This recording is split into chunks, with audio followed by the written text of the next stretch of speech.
So it is our honor now to talk to presidential historian Doug Brinkley. Doug, we are just awaiting now the close of those funeral services where Mr. Cheney's coffin will be brought out of the National Cathedral.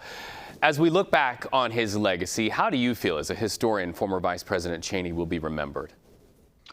Well, first off, as a man of the West, although he was born in Lincoln, Nebraska, Jerry Ford was born in Nebraska also, and they kind of were connected in history, Ford, Cheney, along with Donald Rumsfeld for a while.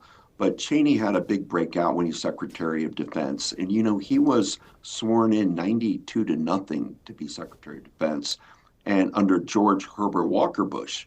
And that was one of the great foreign policies in American history. That's when the Bush 41 years, when the Berlin Wall came down, when the Soviet Union collapsed, when the liberation of Kuwait occurred with Cheney as the key architect of that. We then look at a second career, if you like, with another Bush with Dick Cheney when he became vice president. And in that case, he became sort of the hawk of Bush, George W. Bush after 9/11. He was the person, Dick Cheney, pushing for the Patriot Act, which is controversial because of surveillance issues, but really creation of Homeland Security after 9/11. And he's one of the most substantive and important vice presidents in American history because of his friendship and tightness with George W. Bush. And I think the eulogy of President Bush 43 today was very moving. And particularly when he said, I could have gotten rid of him. I want the history to recognize I ran a second time and I could have told Dick Cheney he's seen as too much of a hawk or a figure not helpful on the campaign trail, but I kept him because I needed his steadfast leadership and friendship. As we watch live right now the conclusion of what is a very solemn and sacred moment to those who loved the former vice president, we are now seeing his coffin leaving the National Cathedral.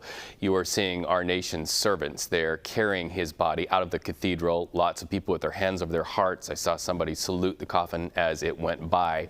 We're also seeing an emerging narrative, not only with Cheney's passing, but with recent funerals of leaders, where something Liz Cheney talked about really struck me, and that is the Constitution over politics. And we are reminded that Dick Cheney voted against somebody in his own party, Donald Trump, to vote instead for somebody who is at that funeral today, Kamala Harris. That is one of the closing chapters of his legacy, is it not? That is the closing chapter, and it tells you how important January 6th will be looked at in American history. When somebody like Dick Cheney, who was a leader of the Republican Party forever, and Liz Cheney said that's not acceptable.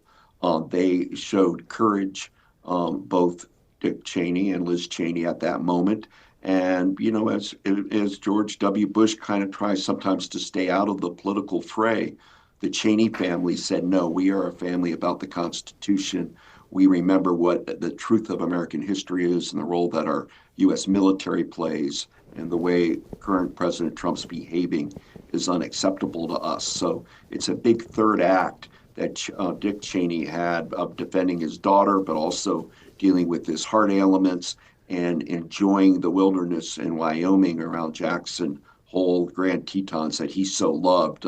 I recently spoke up there to a history conference, and the Cheney family is very admired by people in town, although you wouldn't get that from the whole state when you see that Liz Cheney lost due to her criticism of Trump. That's right.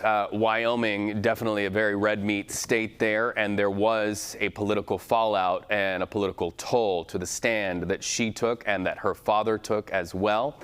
But as we watch now, former vice presidents and other former leaders of the United States bidding farewell to those they've served with, leaving the National Cathedral, we bid farewell to you as well. Historian Doug Brinkley, an honor to talk to you.